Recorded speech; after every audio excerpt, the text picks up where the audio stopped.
Hi weavers, welcome to our channel just imagine novels. ఈరోజు మన కథ వంశీమోహన, ఎపిసోడ్ 55. అతని పక్కన కూర్చున్న కావేరి సాగర్ చేతిని పట్టుకుని, మీ నాన్న నీకోసం ఏదో సంబంధం తెచ్చారంట. ఉదయం నేను తీసుకుని వెళ్ళి పెళ్లి చూపులకు రావాలని ఆర్డర్ వేశాను.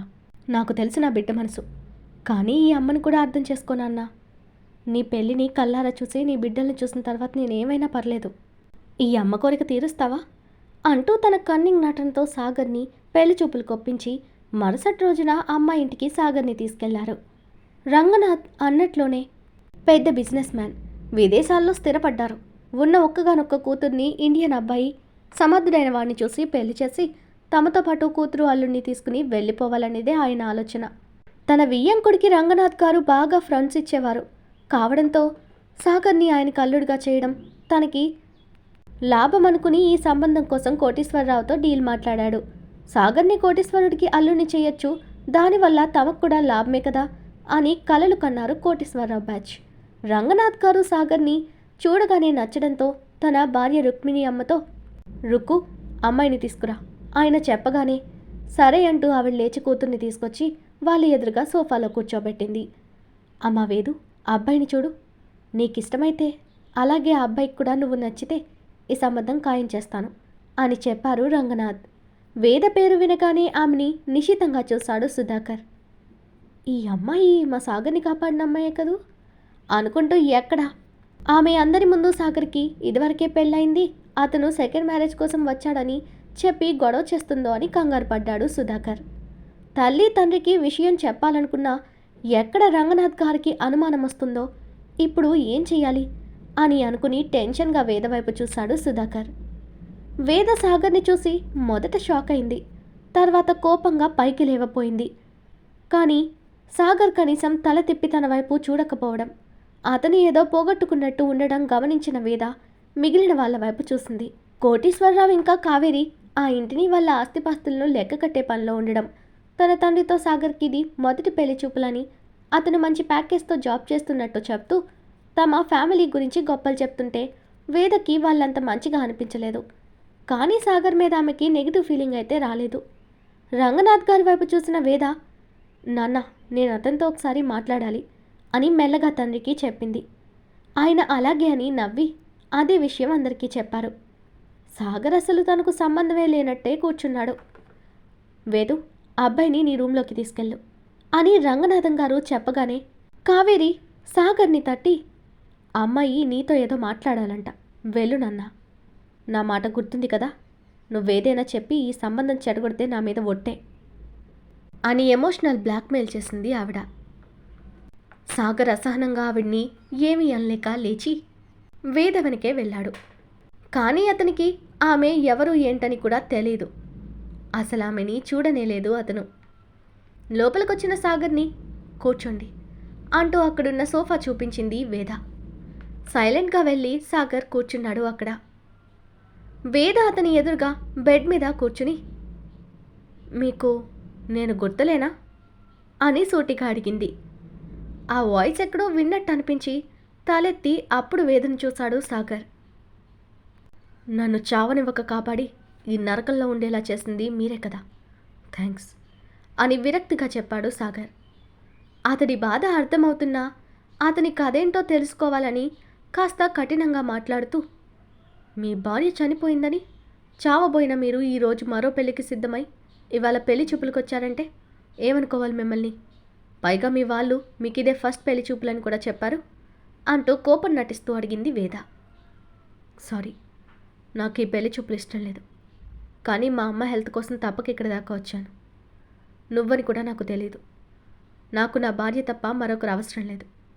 మా వాళ్ళు నాకు జరిగిన ఆ పెళ్ళిని యాక్సెప్ట్ చేయలేదు, అందుకే మీతో నాకు ఇదివరకే పెళ్ళైనట్టు చెప్పలేదనుకుంటాను. దయచేసి నాకు ఒక సహాయం చేస్తారా? మీకెటూ నా గురించి అంతా తెలుసు కాబట్టి మీరే మీ వాళ్ళతో ఈ పెళ్ళి ఇష్టం లేదని చెప్పండి. నాకు ఈ హెల్ప్ చేయండి, ఎందుకంటే నాకు నా శుభ తప్ప మరో ఆడదాన్ని నా లైఫ్లోకి రానిచ్చే ఉద్దేశం లేదు. నా వరకు భార్య అంటే నా శుభ మాత్రమే, తనే నాకు ప్రాణం, నా సర్వస్వం. నేను ఈ పెళ్ళి కాదంటే మా అమ్మ నాన్న చనిపోతానని ఒట్టు పెట్టి బ్లాక్మెయిల్ చేశారు. లేదంటే నేనే ఏ పెళ్లి చూపులు వద్దని నా శుభతో కలిసి బ్రతికిన ఇంట్లో ప్రశాంతంగా తన జ్ఞాపకాలతో ఆఖరి వరకు ఉండి పోయేవాణ్ణి అంటూ మనసులో మాటని చెప్పేశాడు సాగర్. వేద మనసులో నాకెందుకో వీళ్ళ పేరెంట్స్ కరెక్ట్ అనిపించడం లేదు అనుకుని నొసలు ముడివేసి, ఏంటి మీరనేది? మీ వాళ్ళకి మీ ప్రేమ పెళ్ళి ఇష్టం లేదా అని అడిగిందామె. సాగర్ లేదని తలూపాడు. వేదకి సాగర్ పేరెంట్స్ మీద డౌట్ మొదలైంది. దానితో సాగర్ గారు మీకు అభ్యంతరం లేకపోతే మీ ప్రేమ కథ చెప్తారా అని వేద ఆరాలు తీయడం మొదలుపెట్టింది సాగర్ని. సాగర్ ఆమె వైపు డౌట్గా చూస్తుంటే, ఏంటి అలా చూస్తున్నారు? నేను మీకు హెల్ప్ చేస్తున్నా కదా, అందుకని మీ స్టోరీ నాకు చెప్పండి. ఇప్పటి నుండి మనం ఫ్రెండ్స్లా అన్నమాట అంటూ నవ్వింది వేద. ఆమె స్వచ్ఛమైన నవ్వు చూడగానే సాగర్కి శుభ గుర్తొచ్చి కాసేపు తననే తదేకంగా చూసి, చెప్తాను అన్నాడు సాగర్. తాము ఎలా మీట్ అయ్యారో, తర్వాత వాళ్ళ మధ్య ప్రేమ ఎలా మొదలైందో, పెళ్ళి జరగడం వరకు చెప్పి, తను ఎందుకు నా నుండి దూరం వెళ్ళింది, నాకు ఎందుకు ఇంత శిక్ష వేసింది తెలియడం లేదు వేద అంటూ కన్నీళ్లు పెట్టుకున్నాడు సాగర్. వాళ్ళ కథంతా విన్న వేదకి శుభ విషయంలో ఇంకేదో జరిగిందని డౌట్ కలిగింది. ఆ విషయాన్నే సాగర్కు కూడా చెప్పింది. నా అనుమానం కూడా అదే. కానీ ఏది ఎక్కడి నుండి తెలుసుకోవాలనేది అర్థం కావడం లేదు వేద అని అసహనంగా అన్నాడు సాగర్. ఒక పని చేయండి, మీరు మీ వాళ్ళకి ఏ విషయమో చెప్పొద్దు ఈ పెళ్లి విషయంలో. కొన్ని రోజులు నేను టైం అడుగుతాను, ఈలోగా మీరు మీ భార్య విషయంలో ఏం జరిగిందో తెలుసుకోండి అని వేద సలహా ఇచ్చింది సాగర్కి. వేద చెప్పింది కూడా కరెక్ట్ అనిపించి, అలాగే, కానీ తర్వాత ఏం చెప్పి పెళ్లి క్యాన్సిల్ చేస్తా అని అడిగాడు సాగర్. మనం ఒకరికొకరు సెట్ అవడం లేదు, అందుకే వద్దని నేను చెప్తాను, సరేనా అని సింపుల్గా సొల్యూషన్ చెప్పేసింది వేద. తన ఆలోచన శైలి, మెచ్యూరిటీ, ఆడపిల్లైనా ధైర్యంగా ఉండడం చూసిన సాగర్ ఆశ్చర్యపోయాడు. నా శుభకి ఈ అమ్మాయికి చాలా తేడా ఉంది అనుకున్నాడు. వేద చెప్పినట్టే చెప్పి టైం కావాలి అనడంతో, అంత ఆస్తి తమ కొడుకుకి దక్కపోతుంది, కాస్త వెయిట్ చేస్తే నష్టం ఏంటి అని ఓకే అన్నారు సాగర్ పేరెంట్స్. రంగనాథ్ గారు కూతురుని డైరెక్ట్గా అడగకపోయినా ఆమెని కళ్ళతో ప్రశ్నించారు. తర్వాత చెప్తానన్నట్టు కళ్ళార్పింది వేద. కూతురు ఏది చేసినా ఆలోచించే చేస్తుందని నమ్మే రంగనాథ్, వాళ్ళతో తనకి కూడా సంబంధం ఇష్టమే, కాకపోతే నా కూతురు అడిగినట్టు టైం ఇద్దాము అనడంతో ఎలాగైనా ఈ సంబంధం ఖాయం చేసుకోవాలి అని ఆలోచిస్తూ వెళ్ళిపోయారు సుధాకర్తో పాటు అందరూ కూడా. వాళ్ళటు వెళ్ళగానే కూతురి పక్కన కూర్చుని, ఇప్పుడు చెప్పు తల్లి, ఏంటి విషయం అన్నారు రంగనాథ్ గారు. నాన్న, సాగర్ చాలా మంచివాడు, కానీ గంజాయి వనంలో తులసి మొక్క అతను అని నాకు అనిపిస్తుంది అన్నది వేద. ఏంటి బేబీ నువ్వు చెప్పేది అని భయంగా అడిగింది రుక్మిణమ్మ. అవునమ్మా అంటూ సాగర్ని తాను ఇదివరకే కలిసిన విషయం, దాంతోపాటు సాగర్ శుభల విషయం కూడా వేద చెప్పింది. రుక్మిణమ్మ కోపంగా, ఎంత మోసం! అతని పెళ్లి విషయాన్ని మన దగ్గర దాచి ఇంత నాటకం ఆడతారా మనతో? వాళ్ళని ఊరికి వదలకూడదండి అని ఆవేశంగా అంది ఆవిడ. నువ్వు ఆవేశపడకు రుక్కు అంటూ భార్యకి నచ్చజెప్పి, నీ ప్లాన్ ఏంటి బేబీ అని కూతురిని అడిగారు రంగనాథ్ గారు. సాగర్కి తన వాళ్ళ నిజస్వరూపం తెలియాలి నాన్న, ఆ తర్వాత ఏం చేద్దాము అనేది ఆలోచిద్దాం, ఇంకా టైం ఉంది కదా అని వేద కూల్గా అంది వాళ్ళతో. కూతురికి అన్నింటిలో క్లారిటీ ఉంటుందని ఆయన నమ్మకం కాబట్టి, ఓకే నీ ఇష్టం రా అని అప్పటికైతే సైలెంట్ అయ్యారాయన.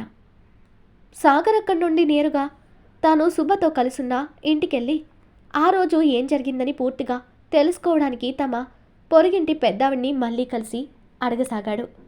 శుభ వెళ్ళిపోయాక వాళ్ళు ఏమయ్యారో తెలియక ఏమైంది అనుకున్న ఆవిడకు శుభ చనిపోయిందని సాగర్ చెప్పగానే బాధపడింది. నాకైతే ఏం తెలియదు బాబు, తెలుసుంటే ఎప్పుడో నీకు చెప్పేదాన్ని కదా. ఎవరో రావడం అయితే చూశాను, మసకగా ఉండడంతో ఎవరిని నేను పోల్చుకోలేకపోయాను అంది బామ్మ. సాగర్ ఆ చుట్టుపక్కల వాళ్ళను కూడా అడిగాడు, కానీ ఎవ్వరూ ఏం తెలియదనడంతో దిక్కుతోచక తమ పెళ్లి జరిగిన గుడికి వెళ్ళి అక్కడే కూర్చుని దేవుణ్ణి చూస్తూ, నాకు నా శుభ విషయంలో ఏం జరిగిందో తెలుసుకునే దారి చూపించు తండ్రి అని మనసులో వేడుకున్నాడు. అప్పుడే గుడి గంట మోగింది. సాగర్కి అది పాజిటివ్గా అనిపించి తనకి ఆ దేవుడు హెల్ప్ చేస్తాడనే హోప్ వచ్చింది. కానీ ఒక నెల గడిచిపోయినా సాగర్కు ఏమీ తెలియలేదు. వేద అప్పుడప్పుడు సాగర్కి ఫోన్ చేసి అతడికి ధైర్యం చెప్తూ నిరుత్సాహపడితే ఎలా అంటూ అతన్ని మోటివేట్ చేస్తూ వస్తుంది. ఒకరోజు వేద సాగర్ ఇద్దరు అనుకోకుండా గుళ్ళో కలిశారు. తన పేరెంట్స్తో వచ్చిన వేద సాగర్ని చూసి చిన్న స్మైల్తో రమ్మని పిలిచి అతడిని కూడా తమతో పాటు దర్శనానికని తీసుకుని వెళ్ళింది. ఆ రోజు ఆ గుడిలో స్వామివారి కళ్యాణం జరుగుతుంది. అందరూ ఆ వేడుక చూస్తూ ఉంటే సాగర్ వేద కూడా అక్కడికి వెళ్ళారు. తలంబ్రాలలో తాళిని ఉంచి అందరి దగ్గరకు తీసుకువెళ్ళి దండం పెట్టిస్తూ వస్తున్న పూజారి గారు కాలు కిందున్న కార్పెట్ తగులుకుని తూలిపడటంతో ఆయన చేతిలోని పళ్ళెం పైకెగిరి కరెక్ట్గా సాగర్ వేదల మీద పడింది. కానీ సాగర్ ఆ ప్లేట్ ఎక్కడ వేదకి తగులుతుందో అని తన చేతిని అడ్డంగా పెట్టడంతో ప్లేట్ షార్ప్ ఎడ్జ్ తగిలి అతని చేయి కట్టై బ్లడ్ రావడం, ఆ బ్లడ్ వేద పాపిట కుంకుమగా పడటంతో పాటు పల్లెల్లో అమ్మవారి కోసం ఉంచిన తాళి సాగర్ చేతుల మీద వేద మెడలో పడడం ఒకేసారి జరిగాయి. సాగర్ చేతులతో ఆ మంగళసూత్రాలు వేదని చేరాయి. ఆ తలంబ్రాలు అన్నీ వాళ్ళ మీద అక్షింతలుగా పడ్డాయి. అది చూసిన అందరూ నోళ్లు తెరిచి నిలబడిపోయారు. వేదకి తన మెడలో తాళి స్పర్శతో పాటు సాగర్ బ్లడ్ నుదుటిన కారుతుంటే షాక్తో నిలబడిపోయింది. ఇంచుమించు సాగర్ కూడా అదే షాక్తో నిలుక్కుపోయాడు. ఇలా జరుగుతుందని ఎవరూ ఊహించలేదు. అక్కడున్న భక్తులు కొందరు అపచారం అంటుంటే పెద్ద వయసున్న పూజారి గారు మాత్రం లేచి, అపచారం ఏమీ లేదు, ఆ జంటని కలపాలని ఆ భగవంతుని సంకల్పం, అందుకే వాళ్ళను ఒక్కటి చేశాడు. తన దేవేరికి చేరాల్సిన మంగళసూత్రం ఆ అమ్మాయి కంఠాన్ని చేరేలా చేశాడంటే అది ఆయన లీల. బాబు, అమ్మాయిని తీసుకుని ఇలా రండి, మీ పెద్దవాళ్ళు ఇక్కడే ఉంటే వాళ్ళని పిలవండి అన్నారు పూజారి గారు. అప్పటికే జరిగింది చూసి ఆశ్చర్యంతో నిలబడిపోయిన రంగనాథ్ దంపతులు తేరుకుని వేదాసాగర్ల దగ్గరకొచ్చి పదండి అన్నారు. ఇలా జరిగింది ఏంటని వేద అనుకుంటే సాగర్కేమో కోపం వస్తుంది.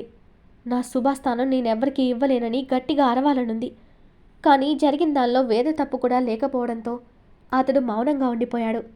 అంతలో ఆ పూజారి గారు, నాయనా, మీ పెళ్లి దైవ నిర్ణయం, మీరు అంగీకరించక తప్పదు అంటూ అతని మనసును చదివినట్టే చెప్పారు. వాళ్ళని పీటల మీద కూర్చోబెట్టి స్వామివారికి రంగనాథ్ గారు అప్పటికప్పుడు తెప్పించిన మరో మంగళసూత్రాలతో స్వామివారి కళ్యాణం చేయించారు కొత్త దంపతుల మీదుగా పూజారి గారు. అదే టైంకి వాళ్ళని అక్కడ జంటగా పీటల మీద చూసిన శుభ ఫ్రెండ్ సత్య అసలు నిజం తెలియక సాగర్ కూడా అందరిలాంటి మగాడే, అందుకే తన ఫ్రెండ్ కనపడకుండా పోయినా కొన్ని రోజులకే మరో అమ్మాయిని పెళ్లి చేసుకున్నానని అసహ్యించుకుంది. అదే ఆమె చేసిన పొరపాటని అప్పుడు సత్యకి తెలియదు. తెలుసుంటే అలా అనుకునేది కాదమ్మో.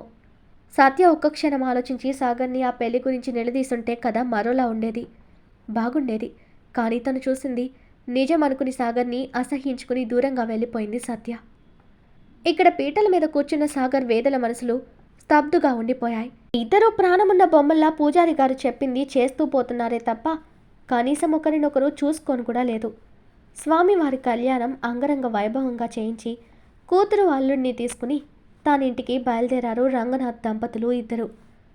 ఇద్దరిని గుమ్మంలోనే ఆపి లోపలికి వెళ్ళి హారతి తెచ్చి ఇద్దరికీ హారతినిచ్చి కుడికాలు లోపలికి పెట్టిరండి అని చెప్పింది రుక్మిణమ్మ. ఇద్దరూ కూడా ఏదో కలలో నడిచినట్టే లోపలికి వెళ్ళారు.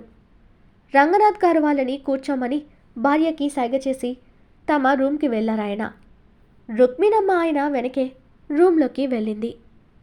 వేద సాగర్ని చూసి, ఇప్పుడేం చేయడం అంది ఏ ఫీలింగ్ కూడా లేకుండా. సాగర్ ఉలుకు పలుకు లేకుండా అలాగే కూర్చుని ఉన్నాడు. ఏవండి, మిమ్మల్ని అని వేద కదపగా తేరుకుని వేద వైపు చూస్తూ, నాకు ఈ బంధం నరకంలా ఉంది వేద, ప్లీజ్ ఏదో ఒకటి చేయి. నా శుభస్థానం నేను మరొకరికి ఇవ్వలేను. తను ఉన్నా లేకపోయినా నా శుభనే నా భార్య అంటూ కరాఖండిగా చెప్పేశాడు సాగర్ ఆమెకు. వేదకి సాగర్ పెయిన్ అర్థమై, నాతో రండి అంటూ అతని చెయ్యి పట్టుకుని తన రూమ్కి తీసుకుని వెళ్ళింది వేద. ఇక్కడ రూమ్లోకి వెళ్ళిన రంగనాథ్ గారు రుక్మిణమ్మని వైపు చూస్తూ, అక్కడ నా మాటకి ఎదురు చెప్పకుండా, నా గౌరవం తగ్గకుండా మీ అందరూ నా మాట విన్నారు. కానీ ఇప్పుడు నీ సలహా నాకు కావాలి రుక్కు అన్నారు ఆయన. ఆవిడ నవ్వి, మీకంటే గొప్పగా నాకేం తెలుసండి, మీ నిర్ణయమే నాది కూడా అంది ఆవిడ. ఆ విషయం నాకు కూడా తెలుసు రుక్కు. ఇప్పుడు అసలు చిక్కు సాగర్ తల్లిదండ్రులే. వాళ్ళ మీద నాకు మంచి అభిప్రాయం లేదు. వాళ్ళని చూసిన మొదటి రోజే వాళ్ళు దురాశపరులని అర్థమైంది. కానీ సాగర్ అలాంటివాడు కాదు. ఇప్పుడు ఈ పెళ్ళి అనుకోకుండా జరిగినా వాళ్ళు మనమే కావాలని చేశాం. కట్నం ఇవ్వకుండా తప్పించుకోవడానికి అన్నా అంటారు. ఇప్పుడు వాళ్ళకి డబ్బు ఇవ్వడం నాకు సమస్య కాదు. కానీ వేద సంగతి నీకు కూడా తెలుసు కదా. కట్నం ఇస్తామంటే తను ససే మీరా ఊరుకోదు. ఇప్పుడు ఏం చేద్దామో నువ్వేమనుకుంటున్నావో చెప్పు అన్నారు ఆయన. ఆవిడ కాసేపు ఆలోచించి, ఒక పని చేద్దామండి. డబ్బు పరంగా వాళ్ళకు మనం ఏమీ ఇవ్వద్దు. ఎటు సాగర్ని మనం ఇల్లరికం తెచ్చుకోవడానికే ఈ సంబంధం చూసామని ఆల్రెడీ సాగర్ పేరెంట్స్కి కూడా తెలుసన్నారు కదా. అనుకోకుండా పెళ్లి జరిగిపోయిందని చెప్తాం. ప్రాపర్టీస్ మన అమ్మాయి పేరుతోనే ఉంటాయి కాబట్టి కట్నంగా ఏం ఇవ్వకపోయినా ఇదంతా తన కొడుకు కోడలదే అని వాళ్ళకు అర్థమయ్యేలా చెప్పి మనతో పాటు కూతురు అల్లుడిని తీసుకెళ్ళిపోదాం. ఏమంటారు అనింది రుక్మిణమ్మ. ఆవిడ చెప్పిన ఐడియా బాగానే ఉందని అతనికి అనిపించడంతో, సరే మాట్లాడి చూద్దాం, ముందైతే వాళ్ళకి పెళ్లి గురించి చెప్పాలి అంటూ కోటేశ్వరరావుకి ఫోన్ చేసి రంగనాథ్ గారు విషయం చెప్పగానే కోటేశ్వరరావు చేదుగులిక మింగిన ఫీలింగ్. మరోపక్క ఆ దేవుడే తన కొడుకుని ఇలా తాము నిర్ణయించిన పెళ్లి బంధంలో వేశాడనే ఆనందం కలిగింది. కానీ పైకి గంభీరంగా, మీతో తర్వాత మాట్లాడతాను అని చెప్పి ఫోన్ కట్ చేశాడు కోటేశ్వరరావు.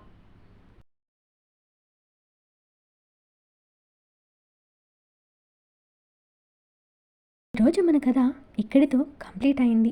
ఈ స్టోరీ మీకు నచ్చినట్టయితే ప్లీజ్ స్టోరీని లైక్ చేసి కామెంట్ రూపంలో మీ అభిప్రాయాన్ని తెలియచేయండి. అలాగే ఛానల్ని సబ్స్క్రైబ్ చేసుకుని షేర్ చేసి మాకు సపోర్ట్ చేయండి. నెక్స్ట్ అప్డేట్తో మళ్ళీ కలుద్దాం. అంతవరకు బాయ్.